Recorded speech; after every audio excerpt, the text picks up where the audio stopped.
Let's forget that ever happened, and we'll move on to our top 10 albums of 2024. It's finally here. So it's been a great year, and it took us a long time and lots of drafts to get it down to this list of 10. A Very lot. difficult, you know. It was really hard. So let's start off with number 10. Number 10, this is Atre Billis with Homicide. There was no way we could leave this dark slab of modern death metal off our year-end list. The combination of caustic guitars, nimble tempo changes, and industrial metal glitches kept us spinning tracks like a kingdom of cortisol and salted in Stygia all year long. Here is a clip from our interview with guitarist David Stepanovicius on the dark concept of homicide that runs through the album. I was able to write down my experiences and then have lyrics that were inspired by what it's like to try and look inside spiritually. And then the artistic liberties came with, well, what if you could control that with a person? How could you design a system that can manipulate one's inner self and their spirituality? How could you delete their God, their faith? And the test specimen on the cover represents a nervous system that has been punctured with electrical conduit directly into its nervous sensory system, so that at any point an external stimulation can force certain parts of the body to send signals to the brain so that it's processed as a new trauma, and deliberately put a ceiling over its ability to sense any faith, hope, love, etc. Okay, number 9 was the album from Hauntologist called Hollow. This black metal duo from Poland took us by surprise all the way back in January with its dissonant riffing, bleak lyrics, haunting growls, and experiments with clean vocals. Drummer Maciek Kowalski and multi-instrumentalist Michael Stefian weave a masterful tapestry of dour gloom and high drama. I'm looking forward to more from this pair very soon, so let's hear a little bit of the song Ozymandian.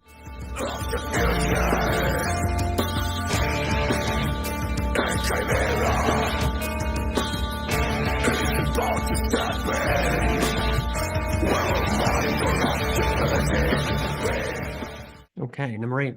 Number 8 is Carnosus with Wormtail. Who? I never heard of those guys. Possibly the headiest concept album to come out this year, and an excellent follow-up to last year's hard-to-pronounce masterpiece, Visions of Infinility. We find out everything there is to know and more about this band and the making of this record, so stay tuned for more. Let's play a clip. This is Solace in Soil.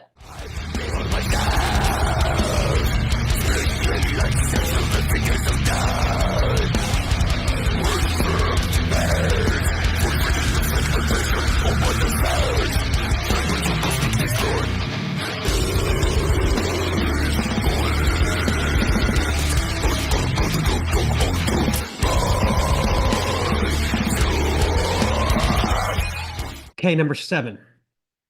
Ulcerate, Cutting the Throat of God. I listened to a disturbing amount of Ulcerate this year. I mean, seriously, when Spotify Wrapped came through for me, I nicknamed it Ulcerate and a couple others, because every other song was Ulcerate. Always crushing, always full of dizzying performances, this album shows their sound evolving from jarring skronks to bell-like chimes, bolstered as always by the tempo experimentation of Jamie St. Murad. Is he the greatest drummer in extreme metal? Possibly. Check out some of this. This is part of the song Cutting the Throat of God.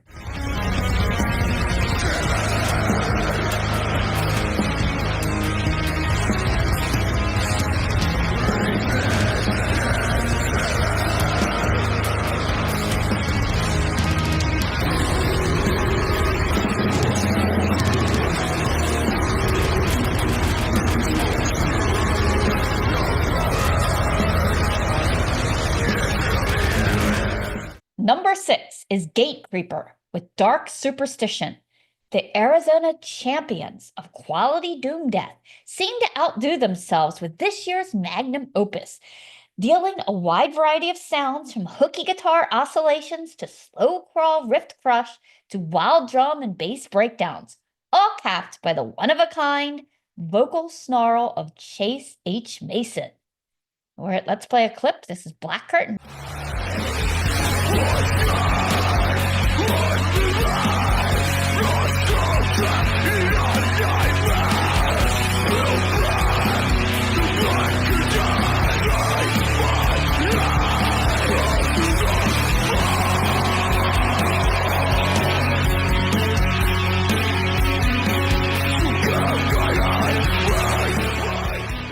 All right, we're down to number 5. This is Night Fever with Dead End.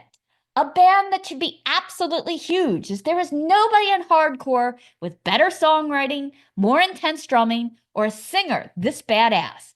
Here's a clip from our interview with Solomon, where he discusses his singing style.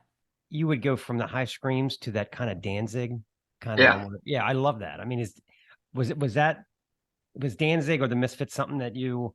I'm a big Misfits fan and a big Danzig fan and also a big Elvis fan. But yeah, we were trying to do something like that, and kind of like just do something that wasn't done. I don't know. Yeah, it's really cool. You guys have really been a do-it-yourself band from the beginning. What do you think the upsides and downsides are for kind of taking control of everything? I think the upsides is you can do it how you want it. The downside is all the fucking work. All right, getting to the end here. Number 4, Siverus, Maze Envy. This combination of sludgy doom and ripping death metal dominated our listening all year long. The bass lines and vocals and cuts like the title track are as distinctive as they are caustic. Here's a clip from our chat with Drew Horton about the making of this phenomenal record. And I want that t-shirt, Drew. So do you think the creative process was the same or different for Decrepit Flesh Relic and Maze Envy? No, it was definitely different. Like Decrepit Flesh Relic, it's like that was our first album, and we were really just putting out a lot of ideas that we had. Like we were a death doom band, like let's make death doom music. But that's where you can kind of see that the clean pretty stuff started sprinkling in. Like we have a little bit of that. And that's when I joined the band, was as they were starting to write it. So I was learning the songs with them as they were writing them. So I felt like I was the outsider at the time. So I didn't give a ton of input, here and there. And we had a different drummer on that one. But for Maze Envy, it was really cool because there's this dichotomy between Daniel and Alonzo, where Alonzo can write these really technical, progressive stuff, whereas Daniel does these gloomy, sad, big doom stuff. So they kind of push and pull against each other. So that's where you can see the differences in the songs. If you compare Shrouded in Crystals to Garyon, you can tell it's the same band and everything, but the style of them is just different enough that you can tell Garyon's Daniel and Shrouded is Aiden when you put them together. But we would just meet in the studio. We go to Black and Gold in Whittier, California. It's Lord Fowl's cousin's studio that he owns. And we would just kind of bring riffs in and just play off each other. And as we wrote it, that's when we were like, hey, let's do a clean break here. Hey, let's do this. Oh, what if Aiden had a drum solo? Wouldn't that be cool? I was like, all right, yeah, let's do it. And there was. Yeah. Okay, number 3, Vitriol, Suffer and Become. Getting to see these guys live was such a treat. The virtuosity and vocal interplay between Kyle Rasmussen and Adam Roethlisberger is so distinctive, and all of it fueled by ridiculous drumming of Matt Kilner. And who could forget that video? You shouldn't hang me on a hook. My father hung me on a hook once.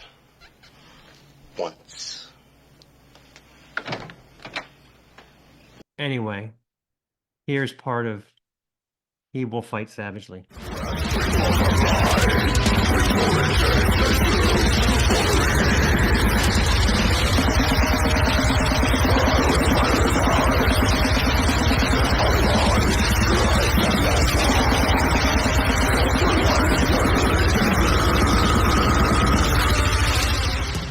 Number 2 is Mayhemic with Toba, a concept album that follows the story of the Tobra volcanic eruption over 70,000 years ago by this young Chilean band that somehow finds a way to duplicate the speed and power of Pleasure to Kill era creator.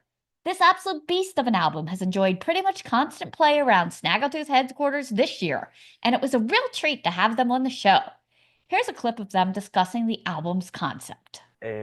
Actually, I was trying to do a concept album about extinction, and some situations of the past and hypothetical on the future that shows different scenarios of extinction. And when I was finding some of the topicals, like for example the Black Death in Europe in the Middle Ages, and the theory about the Neanderthal genocide, one of the topics that comes to me was the super explosion of the volcano Toba.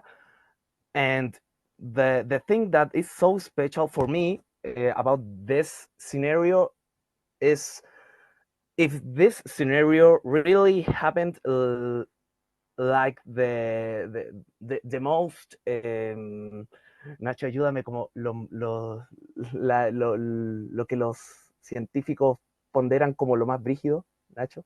If this happens like the scientific said that could be. Sorry, my English. No, it's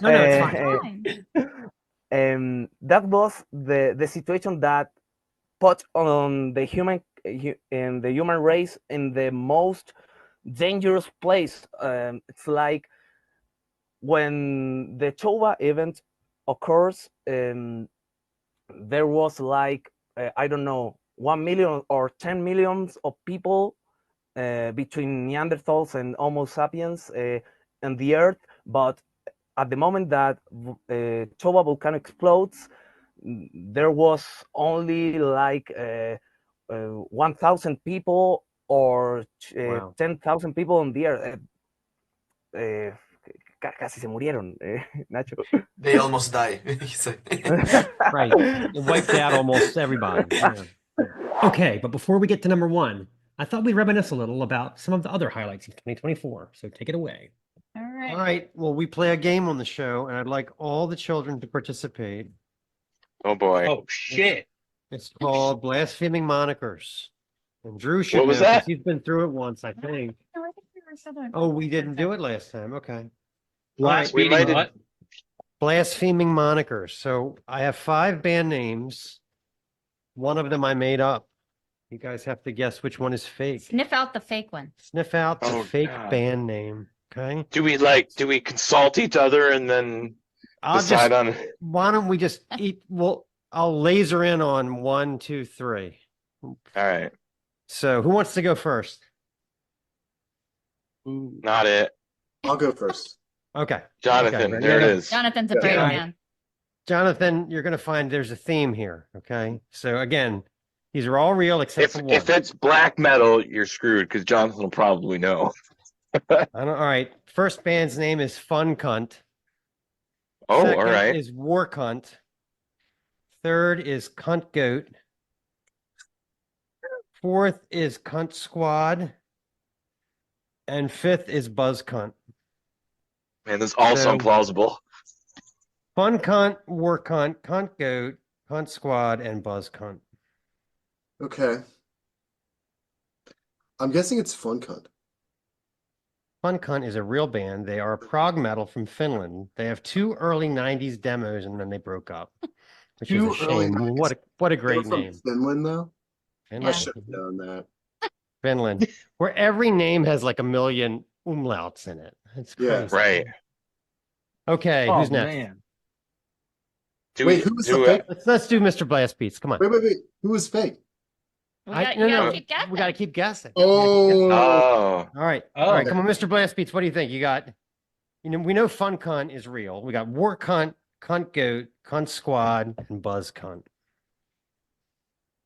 I don't this isn't my answer, but Buzz Cunt is sick. Cunt Squad That sounds fake. sounds. I don't know. That's the most I'm gonna real go with, sounding to me. I don't know, like I picture like the Suicide Squad, but like That sounds awesome. A cunt Like they're a squad. bunch of cunts. like us just going on tour, the Cunt Squad. Yeah.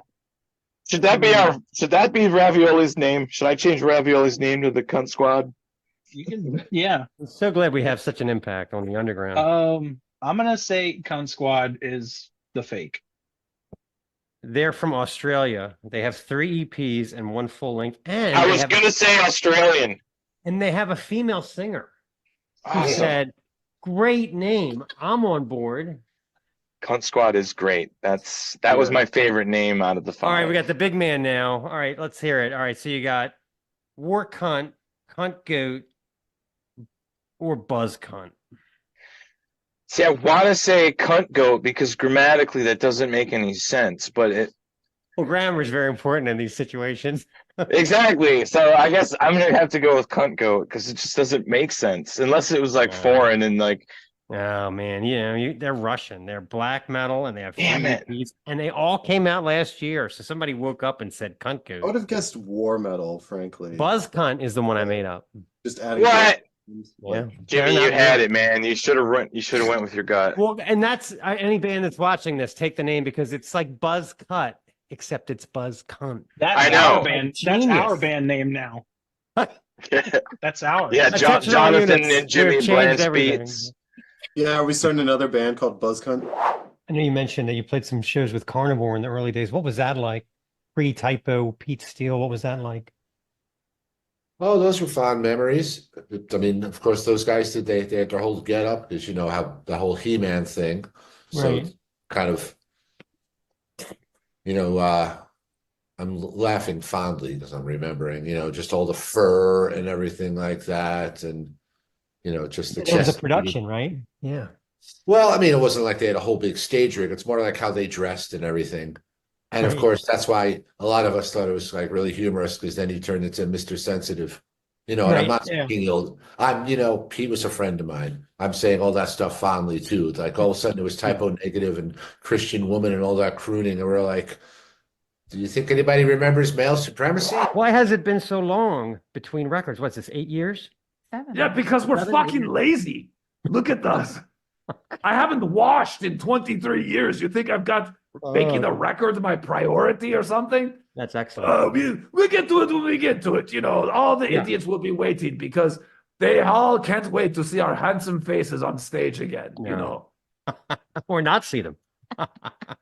This is how I look. As I wake up, I go to sleep. As far as I know, this is all that's there. Okay, drum roll, please. I wish I had an envelope. Here's your envelope. May I have It's also a blaspheming monikers. May I have the envelope, please? Number 1 is Skeletal Remains, Fragments of the Ageless.